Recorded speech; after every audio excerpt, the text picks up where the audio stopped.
Peace, peace, peace, peace. How's it going? How's it going, my brother? What's good? What's good? What's good? Am Good, I man.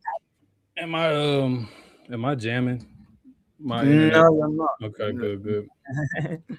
All right, peace everybody. This is live. Y'all know I'm not even a big fan of going live, but you know, the thing about this particular conversation is so much is happening in real time that if you don't go live, you're almost behind by the time you drop it, right? And that was part of this is us debriefing from the last episode for those who were there for our episode with our anti-imperialist scholar Bikram Gill, who broke down this. We'll get to it, but this the myth of I stand with the Iranian people, but or this idea that you oppose U.S. imperialism, but you also oppose the Iranian government, and because it's oppressive, repressive, etc., and therefore there's this middle ground somewhere, which we'll touch on further. So we showed how that doesn't really uphold, like, if imperialism is a primary contradiction, that position doesn't hold up. But I want to give you a chance to introduce yourself. You've been on Yeah. here. I often see the time last time you were on here that often gets referenced in all these things that have gotten you kicked out of the country and everything. I know. So, part of why I didn't even advertise this is probably why the stream isn't that high, because I feel like every time we say we're gonna do something, some shit goes wrong. So Yep. so, Yep. so it was important to just people catch it when they catch it, but let you introduce yourself, then we can get into the discussion. Yeah. So good to see you, man. And I kind of feel like this conversation is just an extension of our daily conversations True. that we have anyway. But yeah, my name is Momodou Taal. I am the host of the Malcolm Effect podcast and also a co-founder of Vox Umma. And I think it'll be interesting. We can talk about Vox Umma because this kind of brings in together understanding Islam in a revolutionary way. Hmm. I'm a PhD candidate in the Department of Africana studies. My work focuses on international political economy, sovereignty, particularly as it pertains to Africa and Pan Africanism. I would say maybe people might perhaps find a lot of semblances in what I say and what I'm going to say with Professor Dr. Bikram Gill, and that is not by coincidence. I'm not biting his work. He is my teacher, my mentor, and he's on my committee for my PhD. So there is a kind of like, I guess I attach myself to that learning and that teaching, and that's the kind of she does shape a lot of my work as well. That's what's up. Yeah, yeah. Thanks for being. Yeah, it's good to see you. Like you said, we always chatting, dropping links, and laughing at the imperialists. So I guess on that note, I get we talked about the last episode, but I guess just some reflections, because this Yeah. is more of a debrief than it is a chat. But like some reflections on that episode and that question of imperialism as the primary contradiction. Because and before you answer, we posted a video on IG Mhm. that blew up. It said like 100, almost 150,000 views or something. Where Bikram directly addresses Vic Mensa, who to be fair, I keep seeing people send me this, did like Yeah. change his position. So I do want to acknowledge that. Yes, this is live, Dr. Ball for once. Uh but I'm looking at the comments. But yeah, like to be fair, did actually change his position. So I want to give credit for whatever that's worth. He did do that. So but just curious on your response to that particular position, and and just and there was other things laid out in the episode, the history and etc., and just what you're thinking on that. Yeah, absolutely. And I just want to also shout out Dr. Gerald Bourne as well. Someone I have a deep right respect for as well. Um, I think it was necessary because what Dr. Bikram Gill was trying to lay out, and I think, and again, I'm with you. Vic Mensa has subsequently changed that position, right? But I think somehow people like to position the pinnacle of knowledge as having nuance, Mm. right? The pinnacle of knowledge is you're able to have conflicting opinions, and two things can be true at once. But Walk and chew no, gum. Yeah, pork yeah. and chew gum, and what's Hmm. so? Why can't we support the Iranian people and this? Why can't we support the Cuban people and not the government? Why can't? Because again, this concept of the people as an abstract. What does that mean? When you talk about a state, right? Even if a state we can say is the most repressive state, wherever that state may be, the United States, for example, right? It's not just repression. It's the institutions that are designed to facilitate social reproduction. It's the hospitals, it's the schools, right? It's Mm. the whatever semblances of welfare you might have, right? So when we're talking about I'm going to intervene in the name of the people, you are then trying to bring a crisis of legitimacy of those very state functions that are which are in charge of and are responsible for facilitating social reproduction, right? And that is the difference between life and death, Mm. right? So it's not about an opinion of, oh, I just don't like this state. Okay, fine. First and foremost, I think we should just get it out there. I believe every state is repressive. Now what? Yeah. Yeah. Now what? So Yeah. now what do we do, right? So And then so what's so let's just frustrating? bomb. Let's just bomb all of them then, right? Yeah. If that's the position. Yeah. Yeah. Exactly. And it just frustrates me because you find like this nuanced conversation. And the funny thing is, two things can be true. I would go back and push back and say, yes, two things can be true, but not in the way you see it. Let's talk about dialectics. Let's talk about how we actually understand contradictions, right? I know it's going to lead on to what you said about the imperialism being the primary contradiction, and what do we mean by those things, right? And again, in that statement or in that question, we have three things there, right? Imperialism, the question of primacy, and contradiction, right? And again, we can give a long durée history of like, oh, where's Marx drawing on when he talks about contradiction through Hegel, and then again, Hegel's responding to Kant, and Kant is obviously, and they're all going back to Aristotle, right? We can have that discussion, which I don't know if anyone's a philosophy nerd like me in many ways, we can have that discussion. But when we talk about contradiction, we're talking about for Marx, the assumption is, and we look into the material world, our reality, or at least our experience of reality as well, is divorced, is intertwined, connected, and there's a sociality that is assumed, right? So even our Right. very concepts that we understand, they don't exist in vacuums.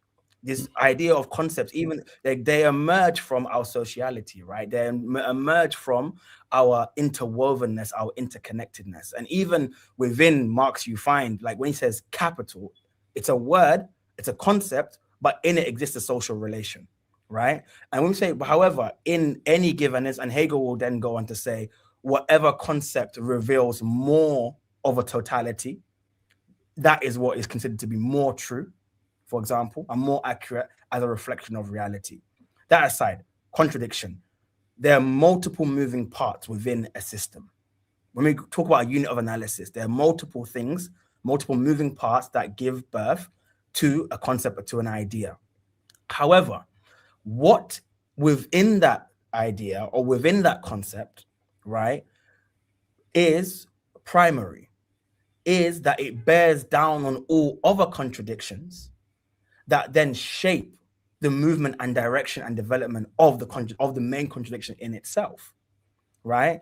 And we see that, for example, on contradiction by Mao, this is not a static thing. We find within the Chinese Revolution, we find that the secondary contradiction can become primary, Yeah. right? And it can change, Because right? things are not static, right? Things are constantly in motion. And that's the whole point of Hegel, right? Hegel is trying to give an account of how do we give an account of change? We witness change in the world. How does that change occur?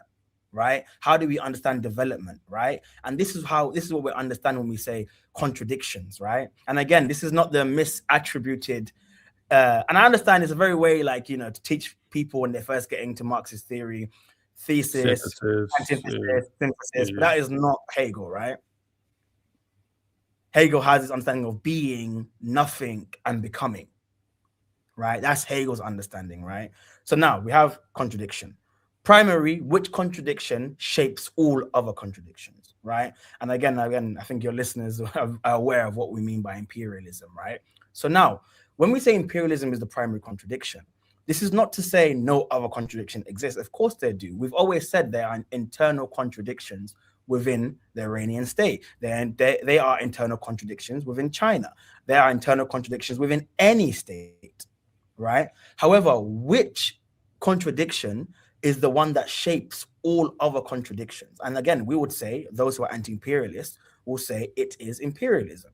So when you look at a country like Iran, a state like Iran, and you look at all the problems, do you just say this is just despotic rulership? Do we just say that, oh, people are just inherently evil and want to repress their people? Or are they being shaped and governed by a particular logic, which is imperialism, that then compels the development and direction of these other contradictions in that state? Hope that makes sense. Yeah, it's like I guess, No, imperial. I was enjoying it. There was something Cabral said. It was in the Unity Struggle. When it was a list of speeches that came out, and it was on reality. And he said, "There are those in the world who take the view that reality depends on the way in which man interprets it." He Mhm. says, "For such reality, things seen, touched, felt, the world around each human being are the consequence of what man has in his head. There are others who take the view that reality exists and that man forms part of reality. It is not what he has in his head that defines reality, but reality defines man. Man Mhm. is part of reality. Man is within reality, and it is Yeah. what he has, and is not what he has in his head that defines reality. On the contrary, reality itself, under which the man lives, is what defines the things man has in his head. Yeah. You may ask, what is our position as a PAIGC in respect to those views? Our view is the following: man is part of reality. Reality exists independent of man's will. To the extent which he acquires consciousness of reality, to the extent in which reality influences his consciousness or creates his consciousness, man can acquire the potential to transform reality little by little. This is our view. Let us say the principle of the party on relations between man and reality. A very important aspect of national liberation struggle is that those who lead the struggle must never confuse what they have in their head with reality. Yeah. Like, I just think that Exactly. part is, especially that last sentence, never confuse what you have in your head with it being reality. As in, that is the thing that explains everything else. Absolutely. And I That's, think that's the that's, scientific method, right? Of say it Marx, again. scientific nature of Marxism, right? That's a Yeah, science, right? It's based on, it's rooted in empiricism. It's not, it materializes. Whereas for Hegel, it's talking about, at every given time, the kind of expression of spirit in the institutions, and what Hegel will also call reason. At every given time for his institution, we find the unfolding of spirit, right? The unfolding of like ideas, man's ideas at a particular time and place.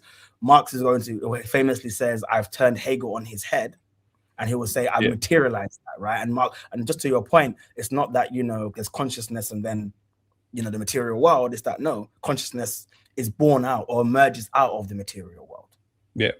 I mean, I've one time I was trying to explain this, I think on an old show in a very simple way. Like if you are, if you need to go to the store, you don't just have an idea to go to the store. You were hungry because you don't have food, you don't have food around or whatever, and you go to the store because the material reality around you it forces that is how you actually resolve the contradiction of I am hungry and I don't have any food, so I go to the store, right? Exactly. Assuming that you have the means of purchasing it, right? So when we talk about this stuff, not it's really not that heady. It's like the Facts. contradiction is you're hungry and you don't have food. So how do you resolve those opposites? Facts. Like you have to Facts. go find food, and that's the material world doing that. That's not an idea that just kind of came out of nowhere. No, your belly and everything else. And again, even ideas themselves are material because they still happen within the reality. They're not happening outside of reality. It's just how well do you observe reality is the question. So we come all the way back to today's to the war going on. This is why this is important. We're not just here to try to like go off on philosophical tangents, right? It's just that if we don't have a clear understanding of what's putting this in motion, and we just go with the propaganda, then they'll have you thinking that Iran started it, Exactly. which even U.S. press can't fully even explain that one because they literally didn't start it, right? We're 3 weeks in, but they'll say you still have people saying things like Israel has a right to defend itself when Israel was part of a joint strike, or set of strikes, not just one in the country, because they said they might have a nuclear weapon, which there's no evidence of that either, right? Exactly. Um, so if that's how it gets started. And we, as the last episode, we walked through much of the history with the United States and Iran, and even somewhat with Israel. Um, you can feel how you feel about the country, and I almost sympathize with people. I guess in a sense I do, with people who do take issue with the way that a particular country, in this case Iran, might treat its people in a given situation. Right? I'm not to take this, not to contradict myself. I'm saying I sympathize with people who want to make sure that we don't just like overlook any harms that have been done. Like I don't think we should just totally shrug it off either. But it's not that but the thing is, these things have to be put in their proper context. So nobody's saying like, if you remove sanctions and you let Iran have complete sovereignty, that it will then be a utopian country. Like Mhm. nobody's saying that, and people are often pushing back with that argument. It's like nobody who's really understands what they're talking about is actually putting this position out here that Iran would be a perfect country, that would be a perfect, whatever you think perfect is, and it would then no one would have any complaints about it. But it is Mhm. to say anything that you want addressed, even if you actually do genuinely hate the current people in power, none of that can be addressed in this proper way if they're also being bombed, sanctioned, protesters being paid to overthrow the country.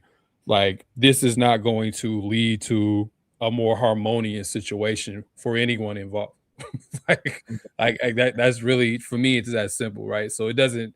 So it's like, even if you understand primary contradiction, it's really not about supporting the government and it's in like in the forever future. It's not even really about that. I mean, if you do, that's fine. If you don't, whatever. But it's about understanding the situation that we're in now, what Exactly. Iran represents, in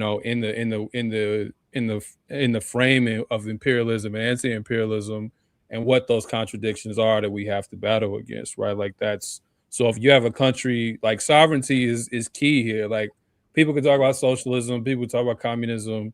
You don't get Yep. any of that if you don't at least start with sovereignty. Exactly. You're not going to get there. If you're a vassal neo-colonial state, there's socialism, because socialism is based on self-determination. There is no version of this that happens if you're constantly under the boot of someone else. That's not Exactly. that's not how it works. No, exactly. Very well said, man. And it's like it gets frustrating, right? Because again, it's like I find people when they talk about how Iran should be, it almost reproduces this colonial logic for me, as in like this is we determine how your country should be, Right.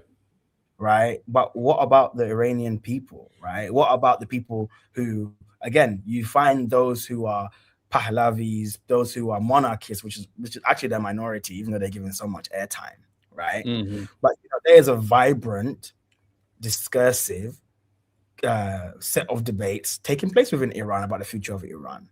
You have those who Right. called, like principalists, for example, those who are called reformists, for example, right? Those who believe with negotiating with the United States, those who believe against negotiating. But again, it's almost like this portrayal. We Again, this is what for me how Well, Orientalism. Right? walk through that a little bit more, because even what you said, I don't think most people catch that even within the regime, quote Yeah, unquote, there are different positions. Like I think yeah, sometimes we're just seeing there are this kind of evil, like you said, Orientalist regime.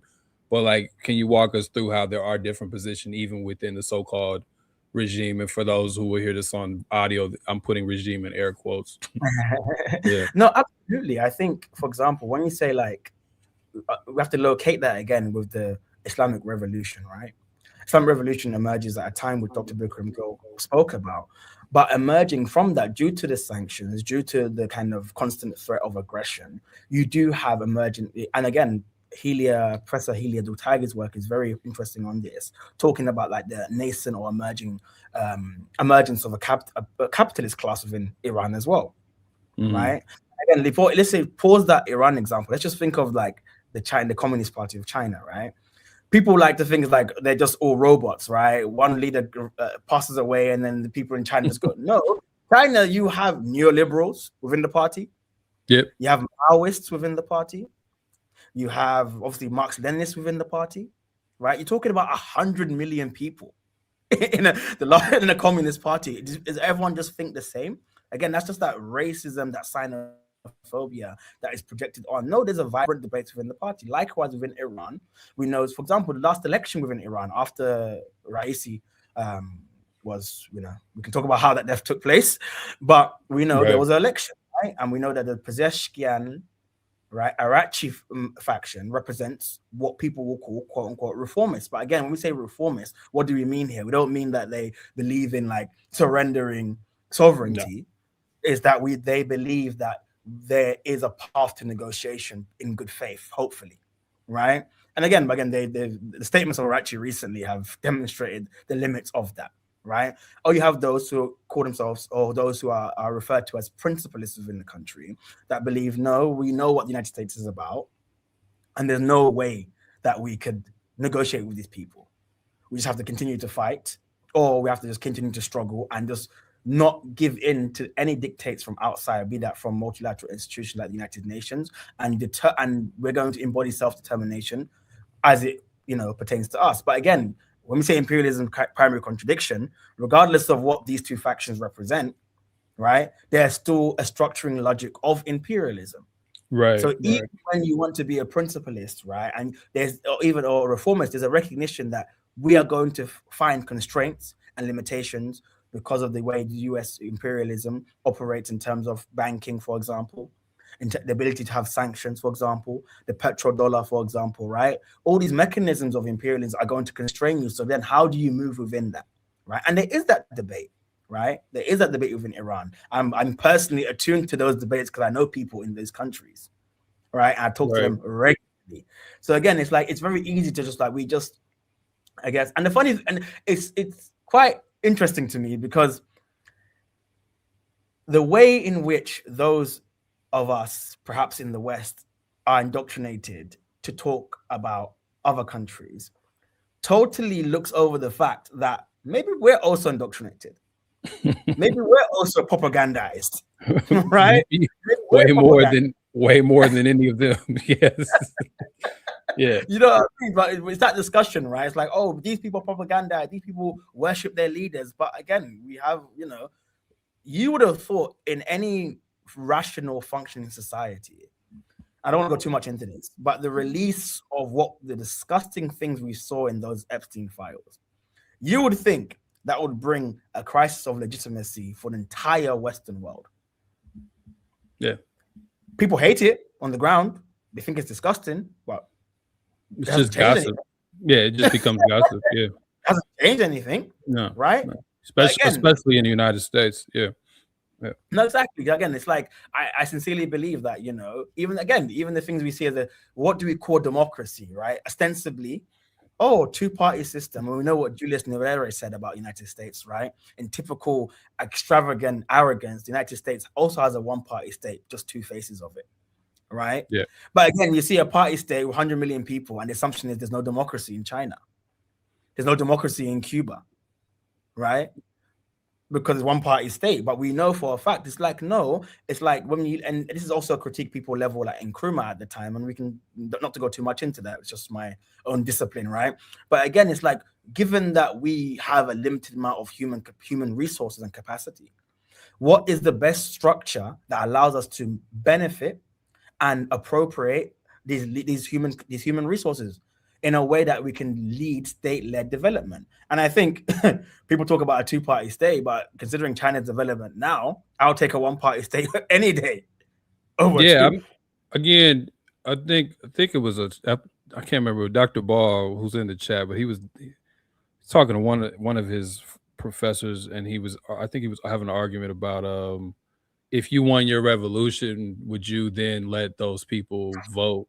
The moment at the people you just defeated, would you then let them vote and be able to totally mess up your project? And I think he said, so somebody said, somewhere or another, the person basically said, no, I would not, because it's like, I mean, in this case, in the United States, if we were able to defeat, let's just draw up a generic battle here, and we're fighting and the one party is the Klan, right? Mm-hmm. Let's just make it an extreme so it's clear for people, and you defeat the Klan. Like, why would you let the Klan have a party? like, Exactly. like, why would you? You know what I mean? Like, why? What would be the point of that? Like, I mean, clearly the democracy was the revolution. If we're not talking about a violent coup where that's just led by some military junta or something, or just some elitist beef that switches over to a different tendency. But if the people themselves led a revolution, that's all the voting we need right now, right? Like, we don't need to Yeah. go to the ballot box. Like, it's been resolved, you know. And doesn't history vindicate that position when we see Iranian monarchists celebrating their country being bombed? Yeah, it's weird. Right? Celebrating the concept, celebrating, saying that it was the Iranian regime in quotation marks that have killed the schoolgirls at Minab school, right? Again, we see Cuba, we see it again. I mean, there's always that famous tweet that always comes up that, every time Miami Cubans keep showing their asses, and I know why Castro was putting their granddaddies in the blender. Right. But I find that's a vindication of this position, right? There are classes that have particular classes, there are classes that have interests that are diametrically opposed to the masses. So Yeah. why those now under, because democracy means everyone has a say? But again, we know that's not true, even in the Western world. Nah. It's again, it's propaganda, and just to keep it simple, like, that's not why Iran's being bombed anyway, right? Exactly. So it doesn't even really, because the very countries that as we'll get into, that are in the same region, that are getting popped by Iran, are much more repressive and and much less democratic, right? In comparison, regardless of how you feel about Iran, and are collaborating with the worst countries in human history. So, and there's not a lot of outrage for that. People have no problem going to Dubai to do their little influencer bullshit. People have no problem performing for Saudi Arabia, right? Like, that's, people have no problem letting them invest. And these are people who supposedly helped house the folks that led 9/11, right? Purportedly. And you have no problem with them investing in your video games, and investing in all kinds of stuff in the United States. So there's no real consistency there, for a It's so lot of folks. insidious, man. It's just so insidious, bro, because we're talking about Saudi Arabia is a great example. I know you wanted to have a section on Islam a bit, but I just want to just get this out there. Mm. For much of my adult life, we have been contending with what is known as Wahhabi Islam, right? Wahhabi Islam is an Islam which I believe, in its inception was a collaborationist version of Islam, right? That collaborated with the British to rebel and bring down or weaken the Ottoman Empire, right?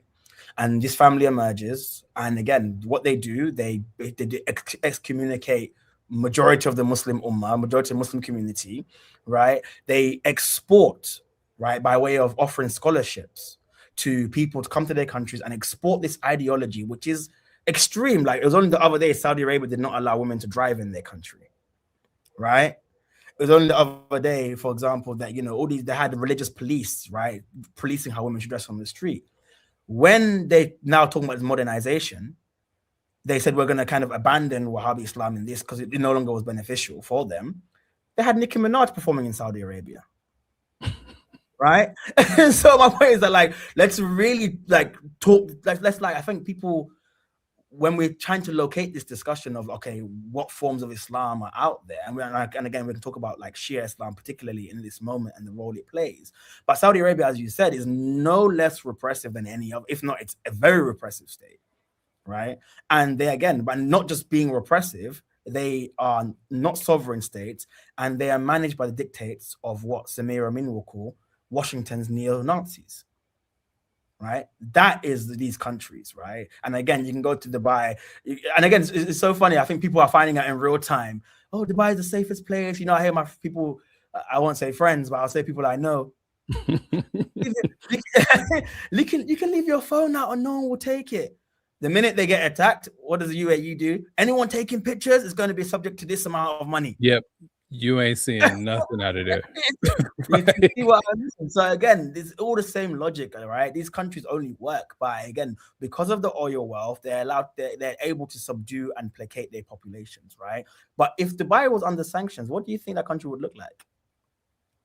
They wouldn't be building skyscrapers, towers of Babel, and yeah, like they wouldn't be able to get away with it. No, I mean, it's, again, people just be saying stuff, man. It's like, I mean, you brought up Islam, but honestly, we can start there a little bit and then maybe move into the more current theme since we're already there. But I guess the question is, we tend to talk around Islam on the left a little bit, whatever the left is. We tend to talk around it in the sense that I think people at least have a universal, for the most part. There are obviously some, there are Orientalist positions even within the left, but I think generally there's a position to trying to prove that Islam is not this just terrorists or something. People will at least say that, oh, they're not all terrorists. There's good Muslims or whatever, and there's a lot of problems even with that kind of framing. But beyond that, the role that Islam plays, not even necessarily good or bad, just the role that it is playing in this is kind of just like beyond, like, or like you said, if people are going to talk about Shia and Sunni or whatever, but like that's usually just a kind of like factionalism people bring up. That's really not about the actual doctrine of the religion. So it's kind of like we don't deal with it. And I notice sometimes there's even when people talk about like Hamas or some of the groups in Palestine, they struggle with the fact that, they'll bring up the PLO, or they want them to be these like particular leftist groups. And since they're not, I think people struggle with what to do with Islam. So I'm asking you, as someone who practices it, if you could, and still has a very much like Marxist orientation, could you kind of walk us through how you see it playing into the current dynamics that we're witnessing? Yeah, I mean, again, it's I think it's a derelict of material analysis to not reckon with Islam. Not in the kind of like, I'm proselytizing. I never proselytize, right? But in the sense that, like, you spoke about ideas. Marx himself says that ideas become a material force. Yeah. Right. And what does he mean by that material force? Is that, as you said, when you have an idea in your head, but once that begins to structure and organize reality, or organize particular communities, that idea has become the structuring logic and a material force. So even if someone is like anti-religion or an atheist, okay, no issues with that. But if you're a Marxist, your material analysis should take count and take stock of what does this idea do in this community, right? And again, the history of Islam, like Islam, we have Islamic empires, of course. Now, again, when I invoke Islam, I'm locating my Islam in the tradition of Malcolm X, right? Who believes Islam is revolutionary. I'm locating it in the life of the Prophet Muhammad himself, who we find in his lifetime, the first people to accept the message was slaves and downtrodden people. Because again, if you littered throughout the Quran, and throughout the Quran, what I say to people is that, and this is like side point, because I'm always beefing Muslims, like, oh, you can't be Marxist and Muslim, and Marx is a atheist, and you can't be, how do you find them? But I say that there's no way you can read the Quran with its condemnation of wealth hoarding, with its juxtaposition of like Pharaoh being the like example par excellence of evil, and the oppressed people he was oppressing into classes. You find that, right? The condemnation of being fair in marketplace and scales. for me, I don't understand how you can come out and say, "Oh, I'm capitalist and I read the Quran in that way." I don't understand. Not to say that Islam is socialist. It's not. It's Right. not. Right? It's not socialist. Do I find there's socialistic principles within the Quran? Absolutely, pillars. Absolutely, I find that, right? And that's where I kind of draw on, right, as from someone who practices the faith. But again, it's important to note when we talk about like Islam in this moment, the people in Palestine, right? Yes, of course, it's imperialism, Zionism. There's a direct enemy, right? But a lot of this will to fight is because they believe in the idea of martyrdom, that this world is temporal, and there's a better life waiting, and also that they have imbibed this understanding of dignity, right?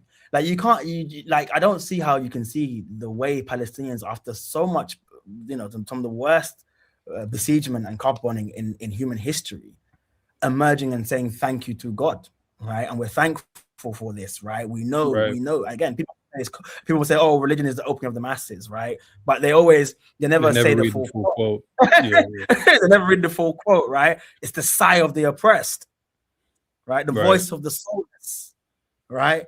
And it is that, and it's a material force, and particularly it's not for me about the Sunni Shia stuff, right? But particularly when you cannot understand Iran's position without understanding Shia Islam, even if you, again, not to say proselytize, but just to even have a better analysis, you should understand Shia Islam, because Shia Islam is an understanding of for example, the story of Karbala. Karbala is a story in which the Prophet's grandson, Prophet Muhammad's grandson, who was beloved to the Prophet, and there was a tyrant of the age called Yazid, he rose up against him, right? Perhaps knowing that he would be a sacrifice, right? And there's this famous line, because he was trying to, at that time, you kind of leaders got people or compelled the masses to pledge allegiance to them, right? And Hussein has this line. He says that how can someone like me ever pledge allegiance to someone like you? And there's reports, I'm not too sure on the veracity, but there's some reports that Sayyid Ali Khamenei, before he died, he said this, right? And you find other leaders within the Iranian government saying this, right? And let's talk about, we have imbibed this message of Karbala and what it represents for the Prophet's grandson, that we will never bow down or surrender to oppression. And that is a structuring logic of the revolution itself, right? In Article 151 or 154 of the Iranian constitution, where it says we will stand with the oppressed around the world, right? That's a deliberate choice, because again, it's invoking this tradition of that we as Muslims, our role has to be standing with the oppressed, right? And you see how it gets twisted. Not to say again, it's always like that. Saudi Arabia the other day said that Iran is not an Islamic country. Yeah. Right? But somehow right. it's like to align yourself with the oppressors, align yourself with Zionism, right? To normalize relations with the Zionist entity, right? So again, I think I can understand, I'm very sympathetic to leftists who are suspicious of religion because it can be used to justify empire, right? We see with multi-million-dollar mega churches, for example. Right? We understand this. Religion can be used in that way to justify empire, and it can be a copium for people. Oh, you're not poor because of you are being exploited and your wages are repressed. It's because God wants you to be like that. Right, the devil or something. Right. God has determined everything, but but that does exist in religion, and that exists within some understandings of Islam. However, there are other understandings of Islam that says no, that we exist in a material world, and there are material systems that we can point as causality for our oppression and for our repressed state. And that is particularly strong, for example, because think about it. People talk about Sunni Shia, but Hamas is Sunni, right? Hezbollah are Shia. Ansarullah in Yemen are Shia. Iran is Shia, right? That's not a coincidence. That's not a coincidence. That is an invocation and a reliance upon a tradition that teaches that you must stand with the oppressed, right? That you do not bow down to. Again, Yemen went through a brutal war waged by the Saudi Arabia, America backed, right? And they were able to get a ceasefire and stop a cessation of hostilities from the United States, right? How? Because again, they said you kill us, kill all of us, right? It's that Ho Chi Minh effect as well, right? You 100 of you, us die, and one of you die. Even by that odds, we'll still be victorious, right? Right.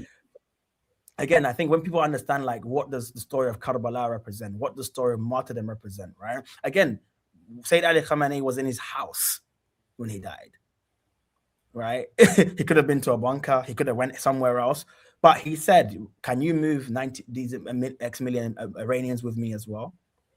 Right? Can you move these people? That? And again, I'm sorry that whether you think it's blind faith, whatever it is, that's still faith because Yeah. he believed something, right? Yeah. And I think that, I mean, I even see this this is a challenge of organizing sometimes, even in the United States or in the West, because we are often critics of things, right? Right. That's how we kind of, a lot of folks get their footing as being critics, like Yeah, rightfully so, like critics of capital, yeah, critics of, the different inequalities that people face. yeah, But sometimes criticism doesn't give people dignity. It might give people clarity, but it yeah, doesn't bring dignity to people. And I think that's something we miss sometimes in being critics and analysts, is that people need a reason to still go out and risk it all.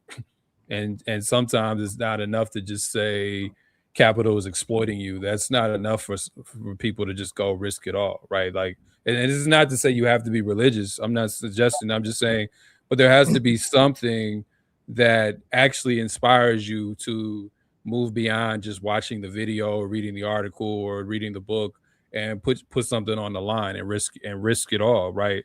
And that's not going to simply just be a criticism in many cases. And I think that's what's missing, is that people who believe that their world is not just simply tethered to this world, right? Or they believe that their lives are not simply tethered to it, is going to inspire something, right? yeah, Now obviously these things can go either way, but I'm just saying, yeah, like, the fact that people are willing to put it on the line, it's we have to, I think, sometimes think about, how do we actually build people to get to that point? How do you create that kind of discipline, as opposed to just telling people that their material conditions are bad, particularly with the amount of propaganda like we were talking about earlier. That does not always, and I think even increasingly, doesn't work. exactly. Like, you can have a bunch of people who are aware and have a sense of clarity, maybe not full clarity about how bad something is, but they're not able to really rally together and find that point of dignity, of will, of Yeah, bravery, courage, like all those things that sound real cheesy and hokey or whatever. Like, those are the people that are going to be willing to pick up a gun, though. You know what I mean? Like, and if you can't get yourself to that point, so for me, whatever gets you to that point, I'm good. So, I like, think we spoke about this before too, Black, right? This idea of like whether, and again, we have to take into consideration if we do have a material analysis and consciousness is born out of that, then of mm, course a particular subject is going to emerge, yep, right? yep, That's literally it, right? yep, I find it just funny, like we can have this discussion as religious, but we can also have it in very material Marxist language as well. We're mm, talking about when why does Marx call the proletariat the revolutionary subject, right, right? Because their material conditions impact them in a certain way that force them in a position and an antagonistic relationship with capital, right? right, Likewise, we can then extrapolate that and abstract that to say, okay, what set of ideas, but more ideas are more than ideas, practices, right? And this is something mm, Islam is very big on: embodied practice, embodied mm, praxis, right?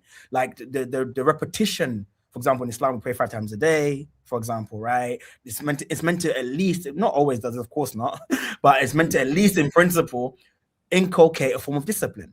I'm dressed right, like this because we're celebrating Eid, right? I've just done 29 days of fasting, right?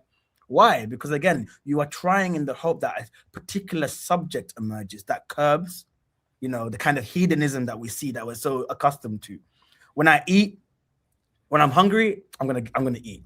When I want to have sex, I'm just gonna do it. When I want to drink, I'm gonna just do it, right? But as human beings, we are able to curb that in the fact that okay, now I'm not being run again. Nothing wrong with eating, drinking, having sex, right? Islam is Right. not Of course. a Right. Right. puritanical religion, right? It's not puritanical at all. Right. But I'm saying that we have a choice in these moments, and we can, and we. I think right now we can see, you know, the North America and again the Western world, what levels of undisciplined hedonism can lead you to.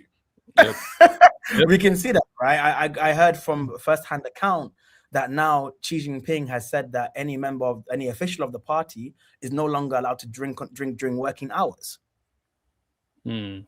Right? Again, they're not Muslim, they're not religious in the same way, right? But again, there's an idea that there's something about embodied praxis that produces or allows for a particular type of subject and subjectivity to emerge, right? Again, for me, what helps me is Islam. What helps someone else could be something else. But I think the most important thing is we have to think about, especially organizers, what set of embodied practices can we inculcate that are going to bring about a people who are willing to risk shit, Yeah. who are willing to pick a gun, who are willing to Yeah. say, you know what, we are not gonna.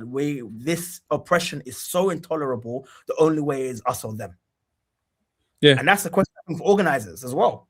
Yeah, and as Black African people, it's I mean, Kwame Ture said this: if you think you're gonna dismiss religion, and organize Black African people, like good luck with that. Like you're not gonna get everybody to drop their Quran or their Bible Yeah, or anything else that they like. That's not realistic. So you do have to think about how do you orientate that, you know, towards the best principles that exist in those texts versus, all texts have reactionary perspectives as well. How do you like tease that out? Right now, there's of not a course. lot of Yeah, organizing being done, particularly on the Christian side. There's not a lot of organizing being done in that way. So the most reactionary stuff is often what's promoted. The most conservative things, even when people are doing like caring work, it's in very conservative ways that yeah, don't really require a lot of risk, right? yeah, And even the way the religions are taught is conservative in the sense that you won't risk anything because yeah. you want to get into heaven. So you don't want to risk anything, on this side of it because you do want to get into it. So like I mean, I'm not a religious person, but I understand, and that's why I said whatever gets you to the Yeah, to the battle is good for me. You know what I mean? Because yeah, I respect that it's doing that, and I think it's no coincidence that in a world where all of the talk is, about people could talk about the left this, the left that, but it's no coincidence that the people who are fighting, are not these like ideal Marxist Leninists right now. It's just not. It's yeah, people who are driven by something else.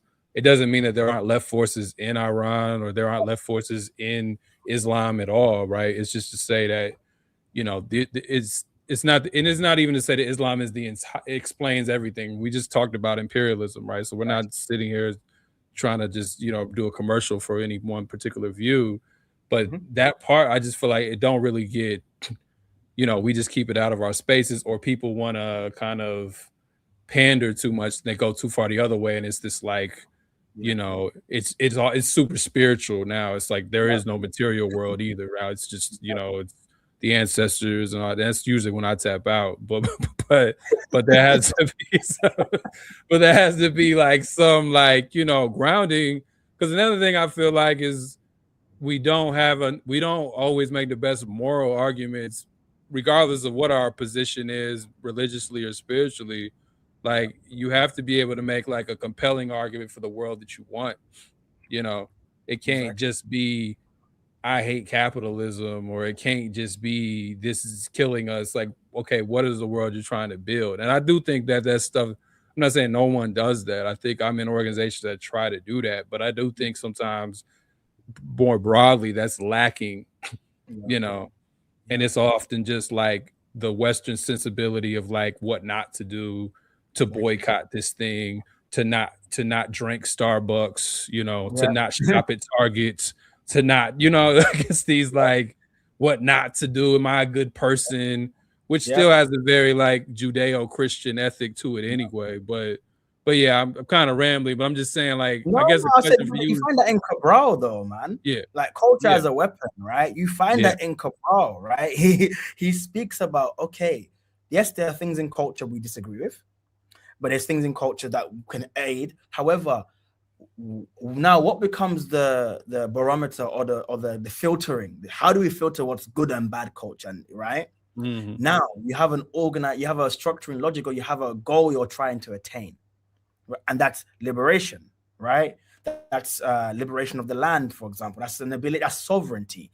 Now we look in the culture and say, does this cultural practice assist us in reaching sovereignty, or does it hinder it for us? That's the right, question, right? right, And I find it, and that's how I deal with like issues of like religion right now. Now, question of religion, like now, is Shia Islam helping push the anti-imperialist struggle or hindering it? If it was hindering it, I'll be the first to say, you know what, that's not it. But as we can see on the ground, it's producing the opposite yeah, materially.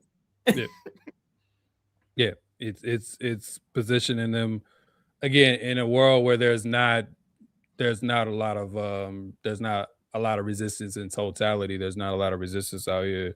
So the fact that there's some kind of forces emerge is it matters. Again, I think there's an idealism of how people want to see things emerge. And you were talking about Cabral.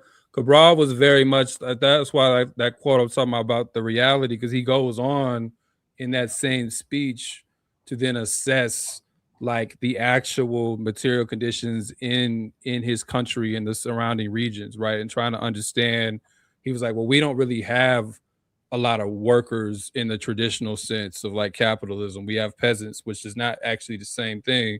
So we have to go to them. But asking them to go on strike doesn't really work in the same way it could work in a different country.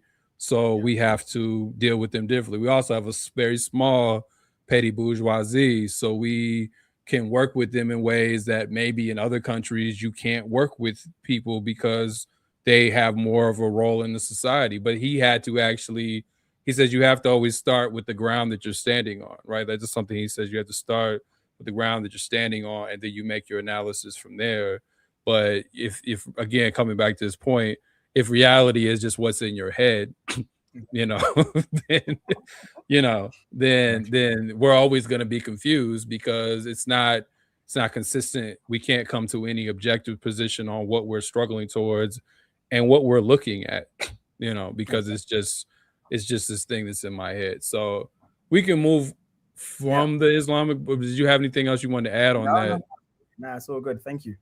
Yeah, yeah, but I was glad we were able to address that because I just feel like that is just not really something that's considered in the struggle, um, and we have to take everything under account. So, I guess to get more into what's happening now, like we were joking at the beginning, we are constantly like nerding out on like what just happened, um, where things position, what does this mean? Yeah.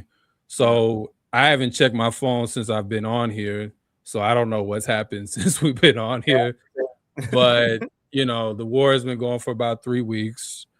Um, the predictions, I'm not really into predictions because I think that's become a bit of a racket already. And even within the 3 weeks, people are just trying to make predictions for the sake of predictions. Um, but I guess there's a lot of things we can deal with. I'm curious of this question though about the U.S. and Israel and whether one is leading the other. I feel like this takes up a lot of conversation that, as you know, I don't really find very useful. But curious to get your position on this. And again, for people listening, is there's a position, particularly within the I don't know, America first, right? Whatever you want to call them, the Tucker Carlsons of the world, that the United States is being dragged into a war by Israel, right? And it's almost foreign policy is dictated by Israel. Then there's another position that says that Israel's not dictating anything. This aligns with the United States, and Israel is really just a what do they call it, a military base in the Middle East Yeah, for the outpost. United, yeah, an outpost, right? So this becomes a debate online, particularly, and sometimes I feel like I don't even know what we're talking about. But I'm just curious what your position is, or how you see. Is there any utility in that conversation? There's only utility in that conversation if, once again, it locates it within a wider structural analysis. And what I Right. mean by that, for example, right, there's some respectable people, right? I mean, people debatable. I find, for example, like John Mersheimer, right, and these folks, right. The only kind of, I guess, resonance I have with these people is that they are realists. So fundamentally, I don't agree with their primary assumption that in the absence of a absolute sovereign, we just exist in a state of anarchy, right? I think it's very Eurocentric understanding of states and nations. That aside, they do offer a structural analysis, right? But I think it's, before we talk about the utility, I think it's important to talk about where does this thought even emerge from that Israel's leading, right? It's because fundamentally the likes of Mersheimer, the Jeffrey Sachs, the Tucker Carlsons still believe in the benevolence of the US empire. Yeah. Right? That's where it's coming from. It's trying to get the US off the hook by saying that, because again, that was like, some people said the other day, Obama was like the last president who still believed in like the benevolence of the US empire, right? You cannot, and that kind of manifests itself in policy that we can't just beat countries into submission. We have to bring them under our wing, right? So they buy into our project of American dominance, right? Soft power. What Yeah. they call soft power, right? Yeah. Yeah. Again, no, it's not soft power, but what they call soft power, right? Yeah. Yeah. So fundamentally, when they're coming and saying like it's just like Mersheimer, I think I should have a counter. How many times in an interview he will say it's the lobby. APEC. It's the lobby. Yeah. Yeah. It's the lobby. It's the lobby, right? And for me, that lets off US imperialism off the hook. The fact of the matter is, the US cannot outcompete China on the economic leg anymore. We saw that China is creating and has inaugurated the Belt and Road Initiative, right? Because again, China has an awareness of naval superpower, US naval superpower, that the need for land corridors, overlapping land corridors, becomes more pertinent, becomes more important, right? For China to export goods around the world. We understand there's been the inauguration, the announcement in 2023 of the IMEC, the India, Middle East, Europe Economic Corridor, right? That will allow goods from India to reach Europe, going through Israel, right, to reach to Europe, right? These are material questions that are in the interest of the United States, right? The United States has a crisis of accumulation. There's a crisis of, again, it functions as a rentier economy, that it makes profits whilst not investing in any productive capacity, right? This is the reality of the United States right now. So, of course, whenever, and first and foremost, again, is the United States has been at war with Iran since 1979, and so it's not like Israel. And I mean, and even before that, if you go back to the coup, exactly. Right. 53 of Mossadegh, right? Right. So like, it's not just like, and again, at that time, Israel would have been 5 years old, right? Yeah. So that doesn't explain, right? That doesn't explain the relationship, right? Now, can we understand, and this is, I'm drawing on the work of Bikram Gill, right? We understand the difference between a settler colonial population versus perhaps like the colonial head, right? There can be a divergence of interests. Yeah. We can, but I think it's far too premature to say that now about the United States and Israel. Yeah, right? Yeah. I think fundamentally we understand there's a crisis of profitability that the US is facing, right? We understand that if you draw on the work of Giovanni Arrighi, speaks about the great Marxist and wealth systems analysis scholar, speaks about cycles of accumulation, right? You have like the commodity phase. And once in the absence of profitability, it switches to the financial expansion until that reaches a limit, and then it brings about a new kind of head of global capitalism, or head of a new head of accumulation, right? A new head, right? So again, this is within the US interests. And any state that is seen that can prevent the materialization of US capitalist accumulation within the region is going to be taken out, right? That Right. that benefits the US, right?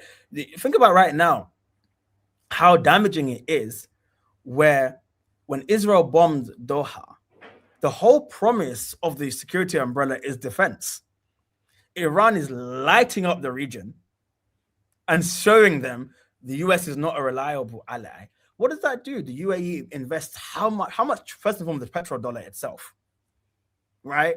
For all these GCC countries, how much the UAE buys of treasury bonds, right? Yeah. How much the UAE invests in weapons, not invest, buys weapons, is only allowed to buy American weapons, Yeah. right? And How then much it's of also just used to cycle those funds. They just used for private equity funding, and yeah, yeah, how yeah, much of the UAE is involved in Silicon Valley exactly. by way of investment, right? Yeah. So when we talk again, these vassal states serve U.S. imperialism, and I mean, just to go back to your talk with Dr. Bikram Gill when he speaks about this idea of sub-imperialism, which is misused, and Iran is a sub-imperialist, and this is where we got up. No, no, no. The real sub-imperialist is the UAE, right? Because the UAE goes into Sudan, but again, where does that recycle of surplus and profits go back into?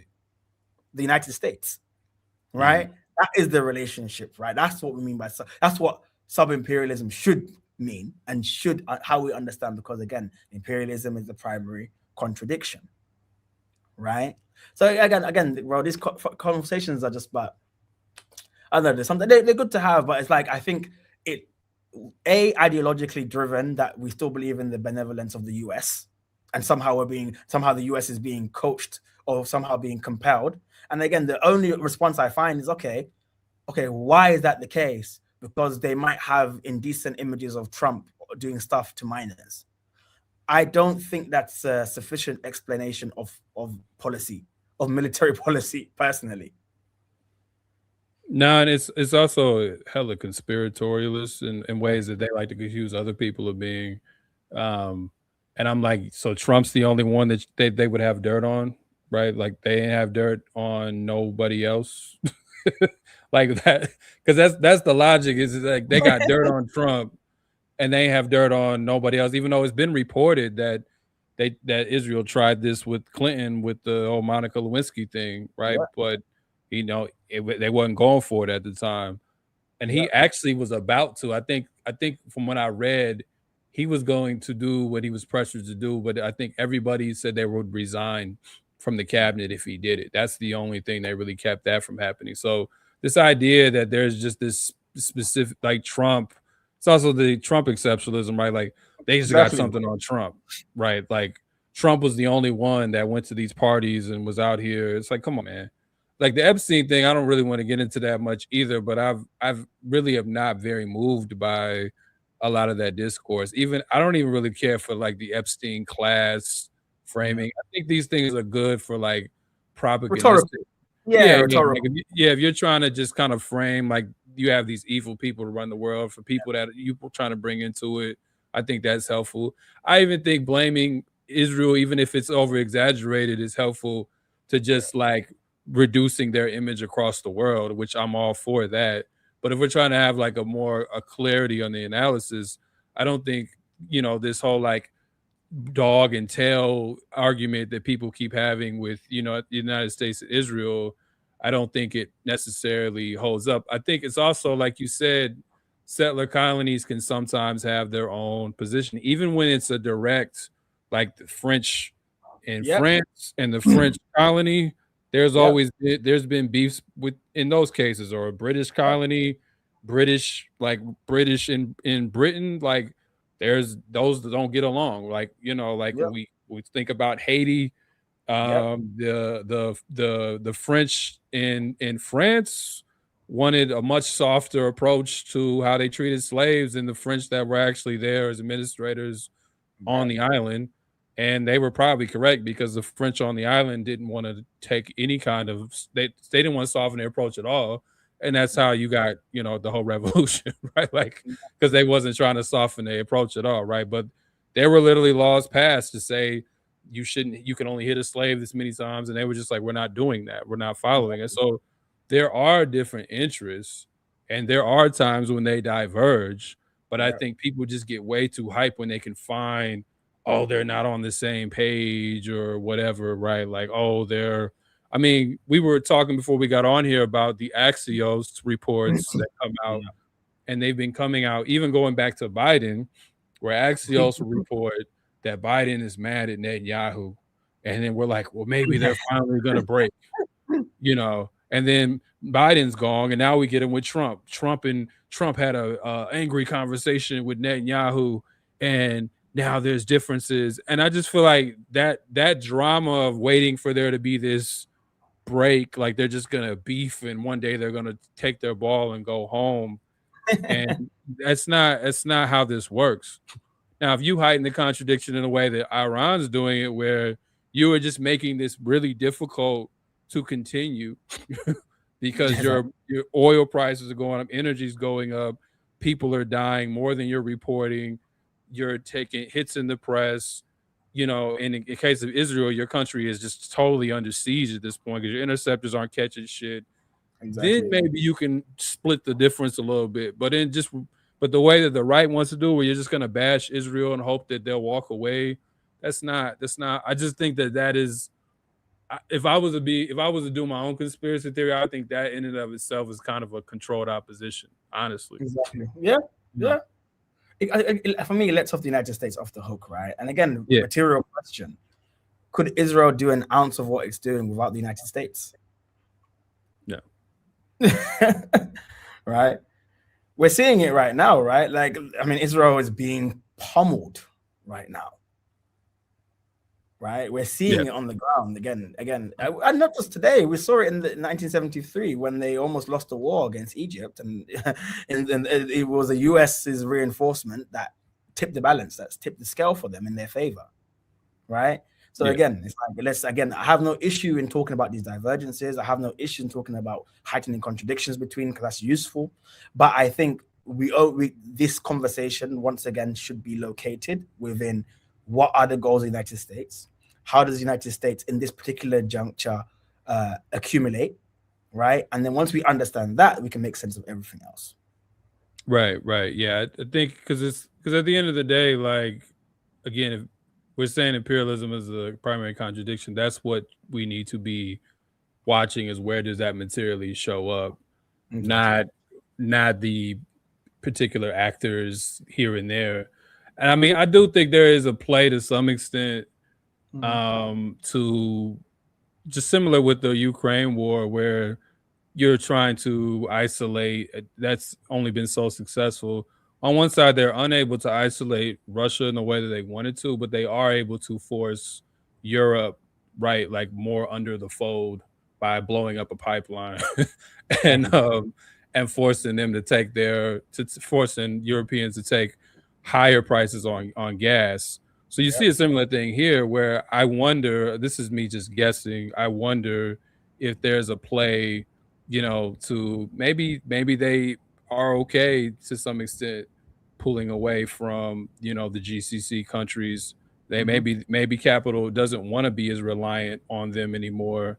Even if they do lose to Iran, they still might want to move because by having those energy fields blown up just what last week, that's going to force more companies, more Europe is more reliant than the United States on gas from that region. Now you got even more of them coming under you, right? So like but that's speculative. I'm not saying that Mm-hmm. that's set in stone. So I guess another question though, what is all this saying about imperialism today? Because I think another thing is imperialism evolves just like everything else, right? So Bikram was one of the ones that I think kind of helped me work through even on your show, actually, on the Malcolm Effect, which I don't think I've shouted out. Shout out to the Malcolm Effect, your podcast. But um, I think he differed a bit with Lenin's position on imperialism, and maybe you could Yeah. explain that better since you were the host of that. Yeah. Um, and it was a text that he had referenced. I can't remember on the top of my head that I had been using, or I went to read. I haven't used it yet, but I went to read. But in terms of like that particular understanding of imperialism, sometimes can lead people to saying that then China's imperialist or whatever. Yeah. So can you talk through that a little bit? Yeah, I think you're talking about. So, Bikram would always recommend reading Giovanni Arrighi, and I That's think who the it two was. Yeah, yeah. texts he recommends is The Long 20th Century and Adam Smith in Beijing. These are like two really good texts. I think Long 20th Century kind of talks about what I mentioned before, these systemic cycles of accumulation, right?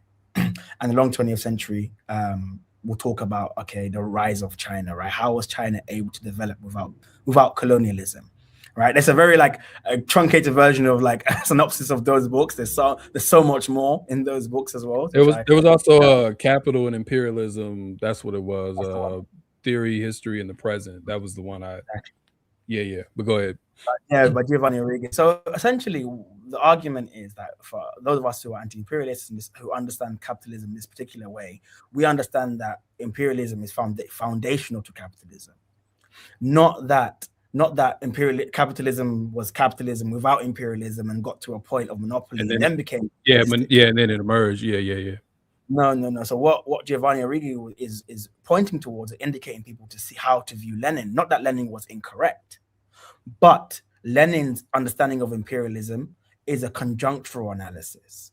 It's analysis of imperialism, of capitalism in his time. Right, right, Right? right, So he's saying that so those of us who are materialists and our job is to track capital and how it develops and imperialism how it develops in every time.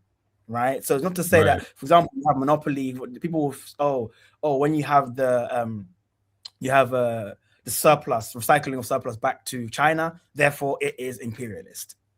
That's what some people say. And we have the Yeah, I don't want to call names out on the show because some of them are my comrades. But yeah, in certain formations have that, right? China's imperialist because, and rather than calling out groups, I'll just say David Harvey is a good example of this. yeah. We can call David Harvey out all day. Yeah, Yeah. I don't. exactly. So, So we can talk about David Harvey, right? China. Oh, okay, yeah. Therefore, the kind of recycling of surplus happens in a particular direction. Therefore, China's imperialist, right? That's the question. Again, no. We understand Lenin. We say Lenin was tracking imperialism and capitalism in his time, right? You can also go to Nkrumah. Why does Nkrumah build on that and say neocolonialism is the highest stage of imperialism, right? He is looking at imperialism as it pertains and how it works materially in Africa in his time, right? right, So therefore, now we talk about imperialism, anti-imperialism today. I'm also again giving my teachers, Samira Min. We talk about imperialism walking on the economic leg and the military leg in this moment, right? We then understand China and why China represents an anti-imperialist force, right? And I just said at the beginning before, questions of sovereignty, and you don't get like again, we can talk about what we want states to be, right? But there's no possibility of any emancipatory horizon without the question of sovereignty, right, right, right? Right? There's no question of like, oh, liberation without the question of sovereignty. We live in a state-led world. I know people say, okay, but anarchist and that's not the world we live in. We live in a world of states, yeah, right? And if you want to be involved in building an emancipatory horizon and project, that is not feasible. That is impossible without the question dealing with the question of sovereignty and we can go into what sovereignty means, etc. So just to kind of wrap it up to your question again, and kind of as a conclusion, when we say Lenin and monopoly phase of capitalism, understand it as phase, right? Monopoly is a phase in capitalist imperialism, right? And again, in our time, there are going to be other phases of capitalist imperialism, right? right. So, and I guess maybe elaborate more on the point of monopoly. Lenin is seeing. If haven't read that book in a few, but so if I'm missing a few details, remind me. But Lenin is seeing at a time where capital is buying capital up. Basically, that's when we're talking about getting to a point of monopoly, um, Mhm. and it has to outsource, its money elsewhere. It cannot really just gain its money directly in the direct business. So banks particularly become important in that moment. They're no longer just kind of institutions to get finance, and they become institutions with power in and of themselves. So that all becomes socialized to the point where those entities basically just run the world. I'm simplifying this on purpose, so for people Yeah. who may not have read all of this stuff. Um, but that, like you said, that's happening. When does that book come out? Like in the very early 1900s, I believe. Yeah. So he's noticing that, and then shortly after that, you get World War I, which is an inter-imperialist war, because that's part of the problem is they can't really solve for this fact that we've conquered most of the world. uh, Yeah. so so now I need your colony because my colony is not doing enough for me. Yeah. Again, trying to so by the time we get to World War II, there's major destruction after Mhm. this. Just like literal geographical destruction, particularly in Europe, in Yeah. Russia, or in the all broader Soviet Union, in Yeah. China, right? And the United States comes out in terms of geographically, the United States is not touched, right? Like Yeah. it's totally. Um, so that's where you get like the consolidation of Exactly. the dollar as the international currency. It's more put in motion like 30 years after that. You really get it with the petrodollar and all of that. Again, we've went through some of this on our past episodes, so I'm just kind of pushing through it. Um, but that's a particular understanding of imperialism, like you said, at that time when there was like these inner imperialist battles. The United Yeah. States pretty much ends that and Yeah. becomes like the ultimate imperial power. And Yeah. even Europe is like a semi-colony to the United States, right? Like in Yeah. some ways. Um, so Exactly. we can't understand imperialism. I'm saying all that to say the world that we are in now, that is that even that order that I just named, that post World War II order, is being challenged. That Exactly. that that order has to be understood differently, and then what someone was observing in 1901 or 1905 or whenever that book came out, right? Like it's just we can't see the things as the same thing. And that's not saying, like you said, Lenin was wrong. It's just Yeah. he's seeing a particular emergence that he couldn't have fully predicted, Exactly. that United States would be able to, because I mean people were still on the gold standard back then. Like there was so much that was just different at that Right. time. Now, Marx in some of his later works, like in like volume 3, hints Hmm. at this like financialization phase that we're kind of in now. But even he couldn't fully figure out that it was going to get to this extent where there's just all this money floating around that's not even real money. Yeah. It's really just made up based off of assets and, like you said, people paying rent, you know. Exactly. And I think just to your point though, it's like I'm not among the section of the left that like, yes, I believe the US is declining, but I don't think it's a done deal, if No, that makes I sense. don't. Yeah, I I agree. think I think people like we rush because we want to see socialism, and we rush because we want this empire to fall. But I think we have to really take stock of the ways in which the empire has been able to reconstitute itself, right? Because again, the monopoly phase would have given away to a new future, right? A different form of economic arrangement. But again, through war, and this is the work of Ali Qadri, for example, I think is, uh, you know, someone that should be read widely. And he's not an easy read as well. But Ali Qadri, he speaks about the accumulation of waste, right? And by waste, he means like death, the production of death, the how a part of the accumulation process is genocide. Yeah, A part of yeah, the accumulation process is killing people, right? Subjecting people to premature death, right? That is a part of the accumulation process as well. So I think that we should really take account. Yes, economically, I think that is a done deal. I think the US will probably never be able to, unless something crazy happens, will be able to outcompete China. But does that mean set in stone that the US is going to fall? No. no, Whilst I believe it is, I think the factors are there, but it's not a definite. And I think we have to take into consideration the ways in which capital might be able to reconstitute itself. and have another life and give itself a new injection of life for another 100 years, for example, right? Yeah, I think I think that's totally correct. Because decline and collapse are different, right? And I think sometimes people make them synonyms. Um, Britain once was the ultimate imperial force. It's not Yeah, anymore, but it's not in ruin, right? Like it's not totally collapsed in the way that yeah, that people might think the United States is going to be. I mean, VJ Bashad and the Tricontinental put out a thing. I interviewed one of their scholars. They call it a hyper imperialism, and they said even though the United States is in decline, this is not a moment to read it as just this collapse, and you should actually expect it to act more violently because of what it's dealing with. But exactly. that does not mean that capitalism will just fall. I mean, again, history should teach us this. If we just talk about World War II, if that wasn't the end of it, when we're talking about hundreds of millions, over 100 million people died in that war, or Hmm. like, and even more were wounded.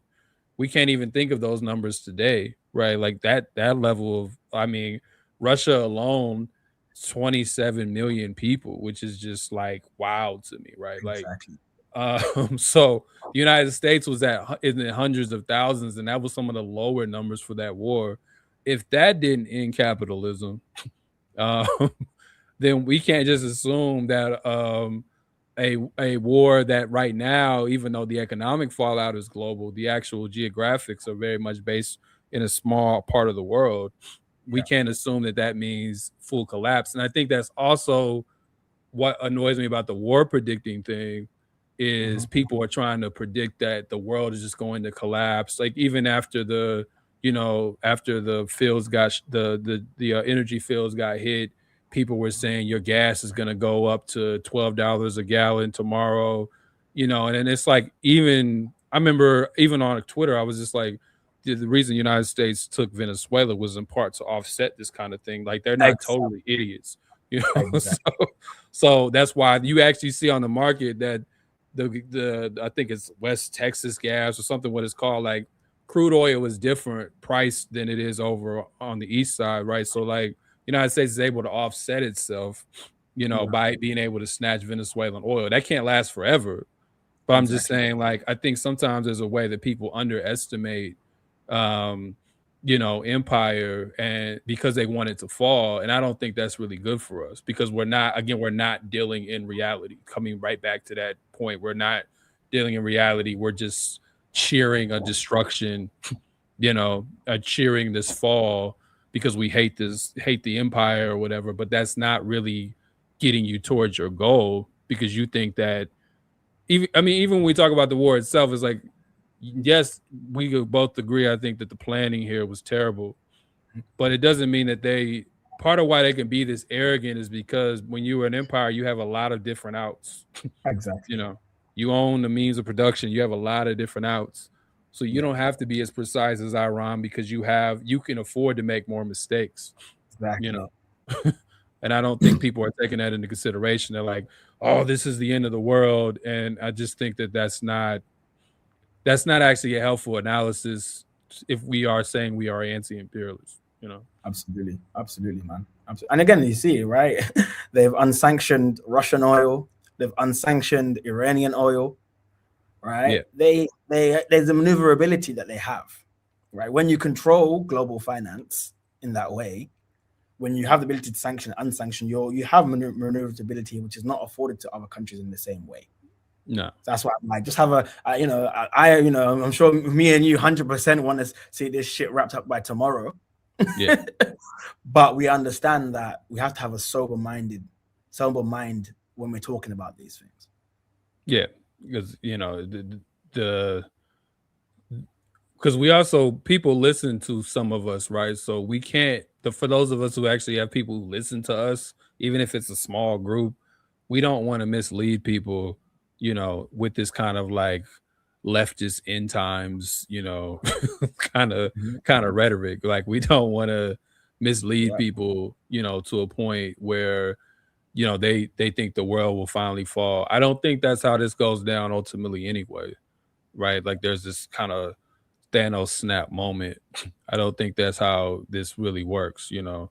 Now, with that being said, we can start to wrap up.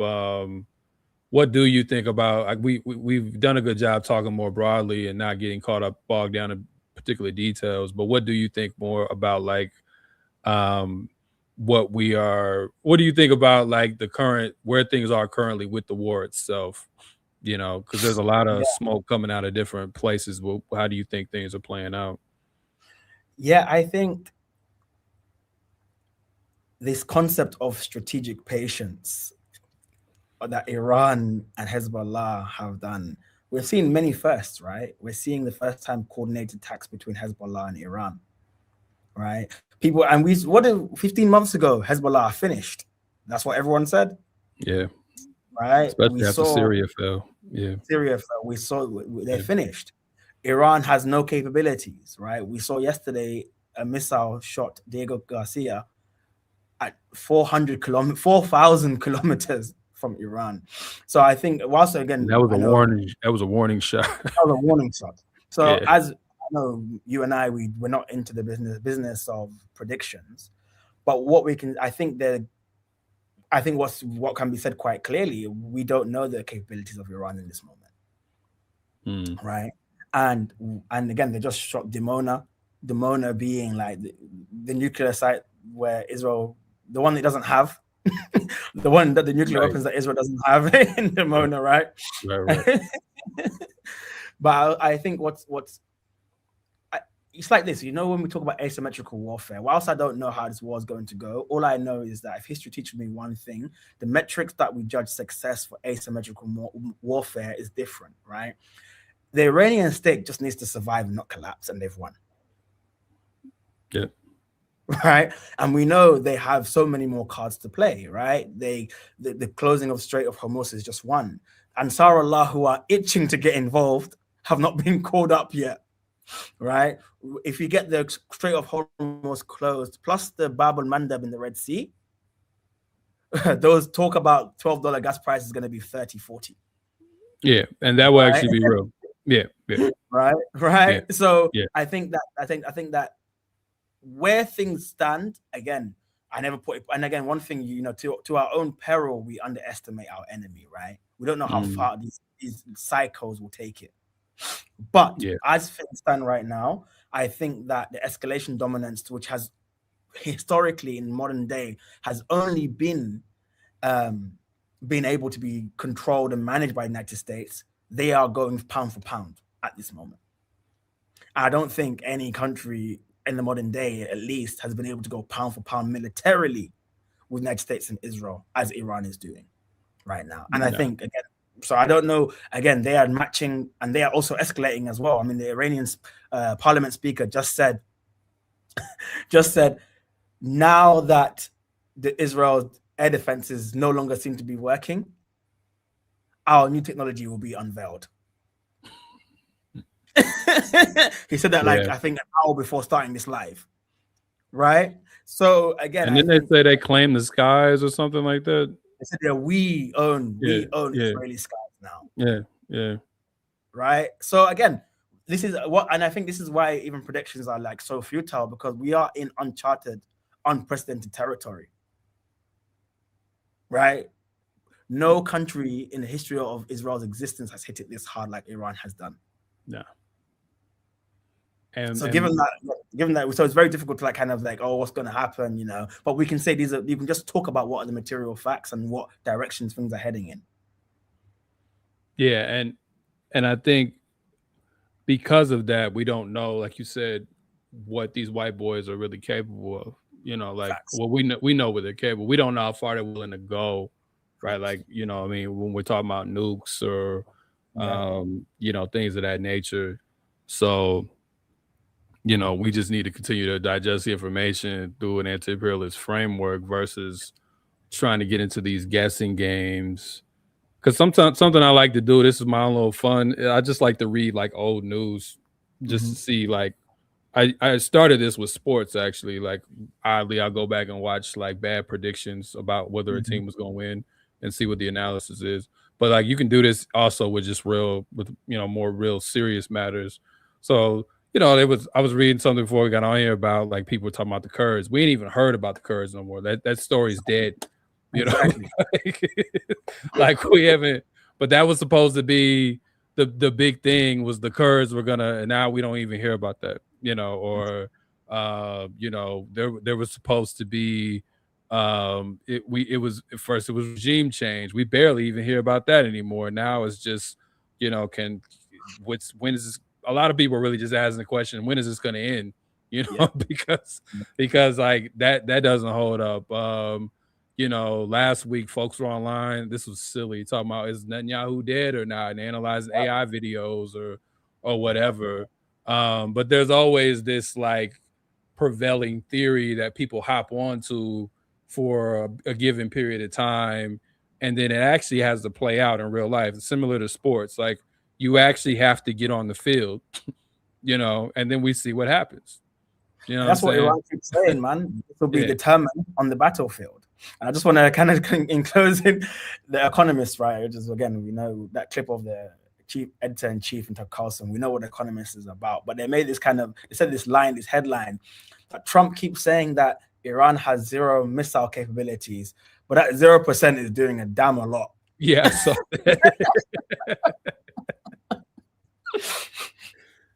yeah, I mean, that's the funny part about the white boys. Like we were saying, they have all these they have all these different levers that they can play with, Yeah.